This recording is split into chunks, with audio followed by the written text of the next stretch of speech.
Question number अगला,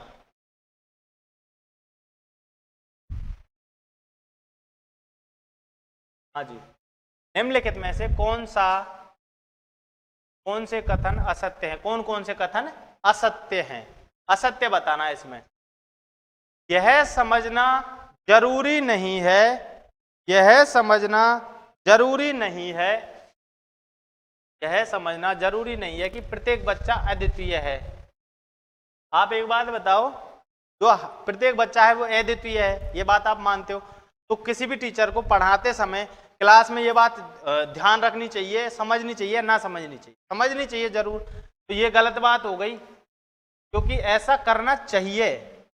ये जरूरी नहीं है ना, ये जरूरी है, इसमें लिख रहा है नहीं है, मतलब ये गलत है। उसके बाद बच्चा एक एकीकृत रूप में विकसित होता है। जी हाँ, बिल्कुल सही बात है, इंटीग्रेटेड रूप में विकसित होता है बच्चा। शारीरिक विकास, मानसिक विकास, सामाजिक विकास, संज्ञानात्मक विकास, सभी प्रकार के विकास एक साथ चलते हैं। जी हाँ। उसके बाद विकास के एक पहलू में किसी समस्या की दूसरों को प्रभावित करने की संभावना होती है। जी हाँ, ये बात बिल्कुल सही है। जो डेवलपमेंट है वो एकीकृत रूप से हो रहा है ना, इंटीग्रेटेड रूप से हो रहा है, तो इसमें क्या है कि ये अधिक संभावना रहती है कि जो बच्चा है अगर उसका शारीरिक विकास कम हुआ है तो मानसिक विकास पे उसका फर्क पड़ सकता है। मानसिक विकास पे फर्क पड़ सकता है, या मतलब उसका अगर मानसिक विकास में कोई कमी रह गई है तो वो सामाजिक विकास या इमोशनल विकास पे, जो सांवेगिक विकास है, उस पर अंतर पड़ सकता है। तो ये आपस में संबंधित हैं, जो चारों पक्ष हैं, जो मेजर जो चार पक्ष हैं विकास के, आपस में क्या है? संबंधित, एकीकृत रूप से विकसित होते हैं। किसी बच्चे के अगर चारों पक्ष सही शानदार विकास कर रहे तो उस बच्चे का विकास कैसा होगा? शानदार। ठीक है साहब? तो इसका उत्तर क्या है? विकास एक अनुक्रमिक अनुक्रिया है। बिल्कुल अनुक्रमिक अनुक्रिया है। उसके बाद इसका उत्तर होगा ये समझना जरूरी नहीं है कि प्रत्येक बच्चा अद्वितीय है, ये बात है गलत, क्योंकि ये समझना जरूरी है। ठीक है, इसमें असत्य ही पूछा। और ये अनुक्रमीय अनुक्रिया, ये सीक्वेंशियल प्रोसेस है। सीक्वेंशियल सीक्वेंस ही तो होता है विकास। अब आप एक बात बताओ, आपने आज तक कभी ये सुना है कि कोई बच्चा है और वो दौड़ना सीख गया और वो बैठना नहीं जानता? कोई बच्चा खेल रहा है लेकिन वो चलना नहीं जानता, ऐसा आपने सुना है? कोई बच्चा क्रिकेट खेल रहा है और वो चलना नहीं जानता, ऐसा हो सकता है क्या? क्या क्रिकेट खेलने से पहले चलना सीखना जरूरी है? क्या क्रिकेट खेलने से पहले ये जरूरी है कि वो चलना जाने, वो दौड़ना जाने, बैठना जाने? जरूरी है ना? हाँ। उसके बाद क्वेश्चन नंबर 17, तब होता है या होती है जब परिपक्वता और अनुभव के कारण मनुष्य में क्रमबद्ध और प्रगतिशील परिवर्तन होते हैं। परिपक्वता और अनुभव, ये मैच्योरिटी आ गया और एक्सपीरियंस आ गया। अब मैच्योरिटी है, जो परिपक्वता है वो कैसी है? वो है अनुवांशिक, ये अनुवांशिक है। और जो अनुभव है, एक्सपीरियंस है, ये है वातावरणीय, ये बाहर से आ रहा है या आंतरिक है। अब इनके कारण मनुष्य में जो क्रमबद्ध, प्रगतिशील, प्रोग्रेसिव चेंज, और कैसे चेंज? सीक्वेंशियली प्रोग्रेसिव जो चेंज हैं वो क्या हैं, ये पूछा गया है। परिपक्वता और अनुभव के परिणाम के कारण जो बच्चे में सीक्वेंशियली और प्रगतिशील मतलब प्रोग्रेसिव चेंज जो हो रहे हैं वो क्या हैं? ये हमने बहुत अच्छे से डिस्कस किया था, ये डेवलपमेंट हैं। विकास क्या है? क्रमबद्ध और प्रगतिशील परिवर्तनों को बोलते हैं विकास। ये किसके कारण होते हैं? अनुवांशिकी और वातावरण के कारण, नेचर और नर्चर के कारण, प्रकृति और पोषण के कारण, परिपक्वता और अनुभव के कारण। ठीक है साहब? उसके बाद क्वेश्चन नंबर 18, 16 वर्ष आयु का बच्चा जिसकी IQ परीक्षण में 75 अंक प्राप्त हुए, उसकी मानसिक आयु क्या होगी? अभी सेकंड ग्रेड और PTI वाले विशेष ध्यान दे लें एक प्रश्न पे। सेकंड ग्रेड और PTI वाले विशेष ध्यान दे लें, रीट वालों को, थर्ड ग्रेड वालों को देना ही है। ठीक है? दिल्ली पुलिस वाले भी दे सकते हैं। ये क्या है, आई क्यू निकालना है इसमें। आई क्यू क्या है 75 और 16 वर्ष आयु का बच्चा है, तो इसकी जो क्रोनोलॉजिकल एज है, जो वास्तविक आयु है, वो कितनी है 16 वर्ष है। अब टर्मन साहब ने जो सूत्र दिया था वो सूत्र आपको याद होगा ही, नहीं होगा तो अभी तो मैं याद दिला दूंगा। आई क्यू बराबर मेंटल एज मानसिक आयु बटे वास्तविक आयु या क्रोनोलॉजिकल एज इनटू 100। अभी इनको रखो सूत्र में। अब इससे क्या निकल के आएगा, जो मेंटल एज है, मेंटल एज ही तो निकालनी है इसकी, मेंटल एज है वो क्या है, वो है आई क्यू इंटू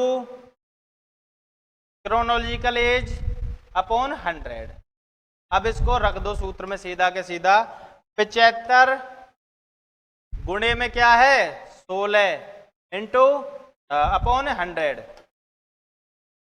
हाँ जी, 25 तिया 75, 25 चौके 100, 4 एकम 4 चौके, एम ए बराबर 3 चौके 12।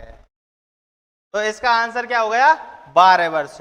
अब जो ये है मेंटल एज निकालना हो या मतलब क्रोनोलॉजिकल एज निकालना हो या आईक्यू निकालना हो, इन तीन में से 1, 2 और तीसरा क्या है ये, इन तीन में से 2 तो वो देगा आपको, कोई से भी 2 दे, और 1 आपको पूछेगा और 100% पूछेगा। पीटीआई में पूछेगा और सेकंड ग्रेड में पूछेगा और रीट में तो पूछेगा ही पूछेगा, है क्या नहीं। तो ये तीनों में से 2 चीज देगा, 1 निकालनी है तो कैसे निकालोगे, इस सूत्र को आप याद रख लेना, इस सूत्र में रख के निकालना है। ये सूत्र किसने दिया, टर्मन। ठीक है साहब, अगर 100 का गुणा नहीं लग रहा हो तो किसने दिया, स्टर्न। अगर दोनों ऑप्शन में हो तो दोनों में से कोई से को भी कर देना, दोनों उत्तर सही हैं।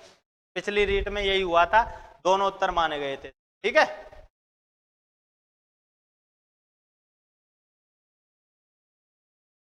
हाँ जी। क्वेश्चन नंबर 19, प्रत्येक व्यक्ति का कार्य निश्चित योग्यताओं का प्रतिबिंब होता है। ठीक है साहब, किसी विशेष कार्य में व्यक्ति अपनी समस्त मानसिक योग्यताओं में से कुछ को प्रतिदर्श के रूप में चुनाव कर लेता है। यह सिद्धांत किसने दिया, यह सिद्धांत किसने दिया, यह सिद्धांत दिया था साहब थॉमसन। ये किसने दिया था, थॉमसन ने। सिद्धांत क्या था, हर व्यक्ति में निश्चित योग्यताएं होती हैं। भाई किसी भी व्यक्ति में कुछ निश्चित योग्यताएं होती हैं, उन योग्यताओं में से व्यक्ति मानसिक योग्यताओं में से जितनी भी उसकी जो समस्त जो मानसिक योग्यताएं होती है, मेंटल जो एबिलिटीज होती हैं, उनमें से कुछ योग्यताओं को वो ऐसे उपयोग में लेता है कि वो उसका माइंडसेट उसी प्रकार का दिखाई देता है कि ये आदमी इस प्रकार से सोचता है। जो वो ये पता चल रहा है कि वो आदमी ऐसे सोच रहा है, वो उसकी जो मानसिक योग्यता है सारी के सारी, उनमें से क्या है उनका प्रतिदर्श। ठीक है, किसने दिया, थॉमसन ने। उसके बाद क्वेश्चन नंबर 20, निम्न में से कौन सी व्यक्तित्व मापन की प्रक्षेपी विधि है। व्यक्तित्व मापन की कितनी प्रकार की विधियां थी, अप्रक्षेपी, प्रक्षेपी, अलग अलग प्रकार की थी। तो ये प्रक्षेपी किसे कहते हैं आप ये बताइए। प्रक्षेपी का मतलब है प्रक्षेपण के द्वारा हमारे जो मन में हमारा व्यक्तित्व है उसको हम हमसे बाहर निकाल के किसी और चीज पे प्रक्षेपित कर दें। जैसे क्लास में प्रोजेक्टर लगा होता है, प्रोजेक्टर में जो चित्र चल रहे हैं उसका जो फोकस जा रहा है किसी दीवार पे, उस दीवार पे क्या हो रहा है, वो चल रहा है। तो वो जो प्रोजेक्टर है वो क्या है, प्रक्षेपक, वो प्रक्षेपण कर रहा है, उसमें जो चल रहा है उसको कहां दिखा रहा है, दीवार पे। इसी प्रकार आदमी के जो आंतरिक रूप से जो मन में जो भाव विचार चल रहे हैं उनको हम किसी और चीज पे प्रक्षेपित कर दें।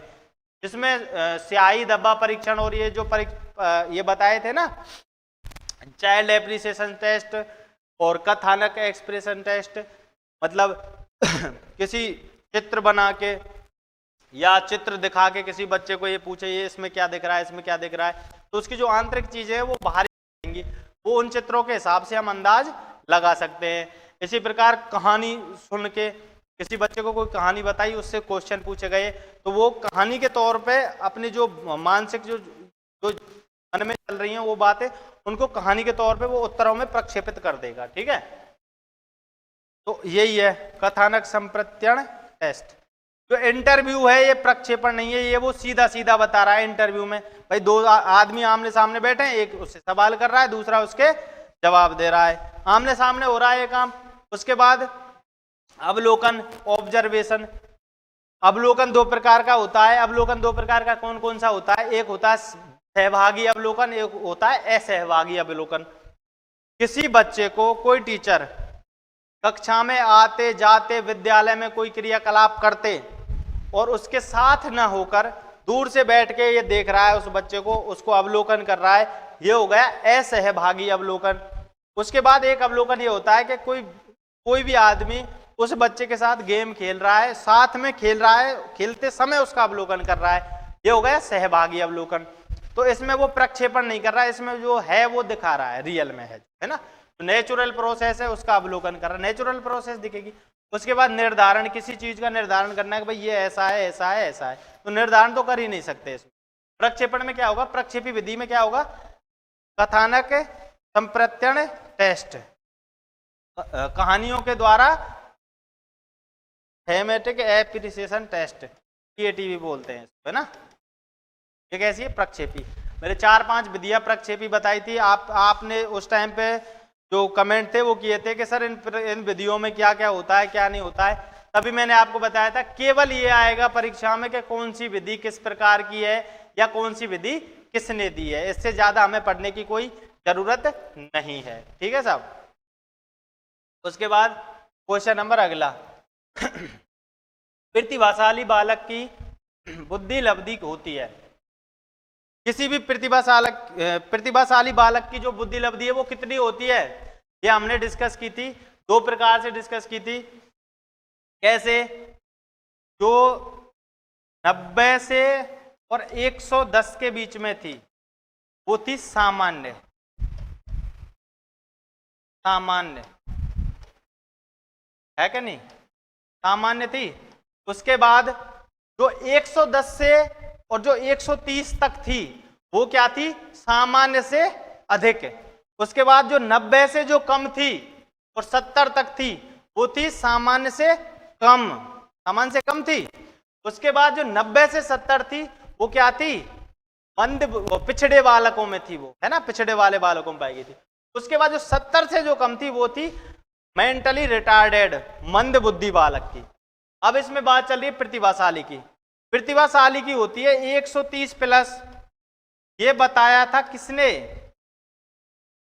ये किसने बताया था? क्रो एंड क्रो ने। क्रो एंड क्रो ने क्या बताया था? और टर्मन ने भी शायद यही बताया था। क्रो एंड क्रो और टर्मन, इन दोनों ने क्या बताया था? 130 प्लस होती है वो, उस बच्चे को बोलते हैं हम प्रतिभाशाली बालक। ठीक है। और तो सामान्य रूप से जनरली जो मानते हैं वो मानते हैं 140 प्लस। अब इस प्रश्न का उत्तर प्रतिभाशाली बालक की बुद्धि लब्धि क्या होती है, इस प्रश्न का उत्तर आपने माइंड में सीधा क्लियर कर लीजिए। 140 प्लस कितनी होती है? 140 से अधिक। ठीक है साहब। उसके बाद अगर प्रश्न में ये आए क्रो एंड क्रो के द्वारा या टर्मन के द्वारा प्रतिभाशाली बालक की बुद्धि लब्धि कितनी बताई गई? 130 प्लस। ठीक है, दोनों चीजें क्लियर हैं। उसके बाद अगला प्रश्न है क्वेश्चन नंबर 22।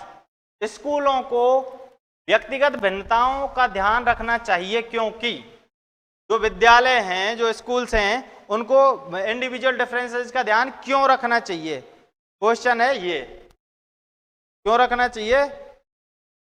प्रत्येक छात्र को विशिष्ट महसूस करवाने के लिए। भाई जो उस स्कूल में जो स्टूडेंट्स पढ़ रहे हैं तो उनमें हर छात्र को ऐसा लगे कि भाई मैं विशेष हूं, मैं विशेष हूं, इसलिए जी नहीं, इसलिए नहीं, बच्चों को विशेष लगवाने के लिए नहीं रखना चाहिए। छात्रों के बीच के अंतर को कम करने हेतु, जी हाँ ये हो सकता है।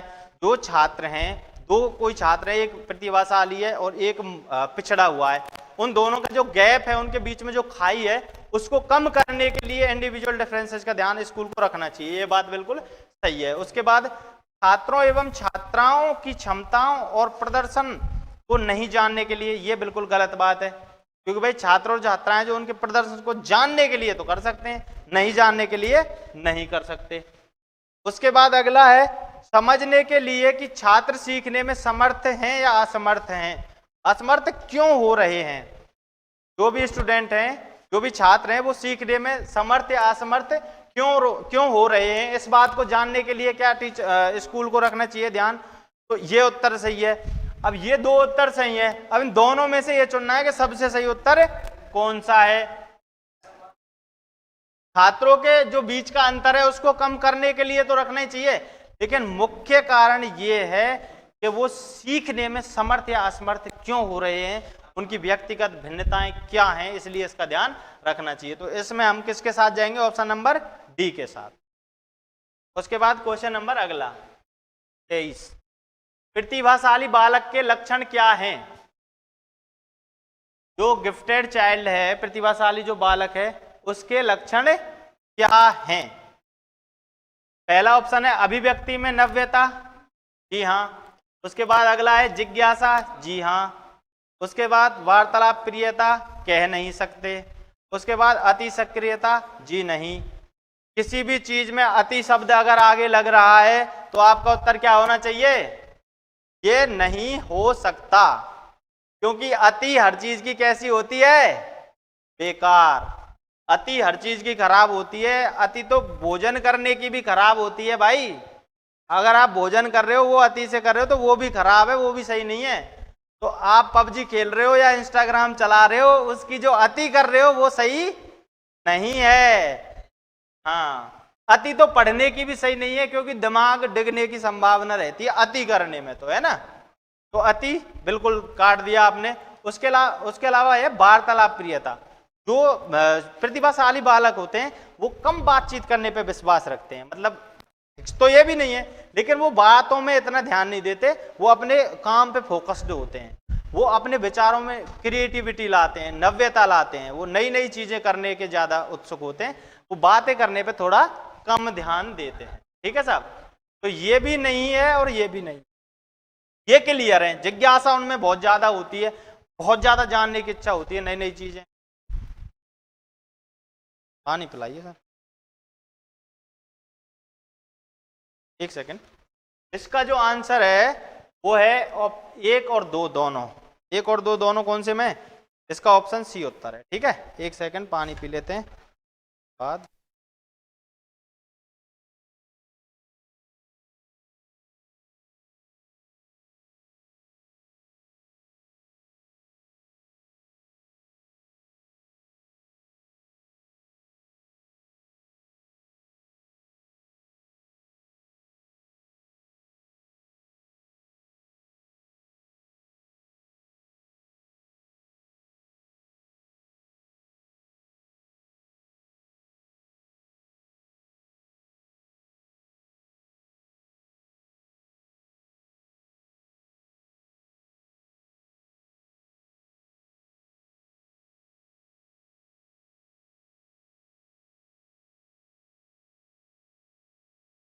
हाँ जी, जलपान हो गया। हाँ जी, अगला प्रश्न देखते हैं अभी, है ना। क्वेश्चन नंबर 24, बुद्धि लब्धि के लिए निम्नलिखित फॉर्मूला किसने दिया? अब ये जो बुद्धि लब्धि का जो फॉर्मूला है, ये वही वाला फॉर्मूला है, अभी मैंने बोला था सेकंड ग्रेड और पीटीआई दोनों ध्यान दें। IQ is equal to MA upon CA into 100। IQ बराबर MA बटे CA गुणा 100। ये जो फॉर्मूला है, ये फॉर्मूला किसने दिया, ये प्रश्न पूछा है। अभी देखो, इसमें जो 100 का मल्टीप्लाई है ये किया था टर्मन ने, सीधा सीधा याद रखना। 100 का मल्टीप्लाई किसने किया था? टर्मन ने। और जो IQ है, जो बुद्धि लब्धि है, इसका जो कॉन्सेप्ट था, संप्रेत्य था, ये दिया था स्टर्न ने। पहले दिया था स्टर्न ने, फिर उसके बाद क्या है 100 का मल्टीप्लाई इस सूत्र में किया था टर्मन ने। अब ये दोनों नाम आ गए, एक ही क्वेश्चन में आ गए, ऑप्शन में भी दोनों हैं, तो इसका उत्तर ये है, आप ये करोगे ये भी सही है और ये करोगे ये भी सही है। बोर्ड ने इसका उत्तर क्या माना था, ए कॉमा, ठीक है। और हमारे हिसाब से और अच्छे से अगर इसको कर रहे हैं आप, तो इसमें 100 का मल्टीप्लाई हुआ पड़ा है, तो इसका उत्तर आपको क्या मानना चाहिए, टर्मन, ठीक है। उसके बाद प्रश्न नंबर 25, प्रश्न नंबर 25, सृजनात्मकता मुख्यतः किससे संबंधित है, जो क्रिएटिविटी है वो किससे संबंधित है।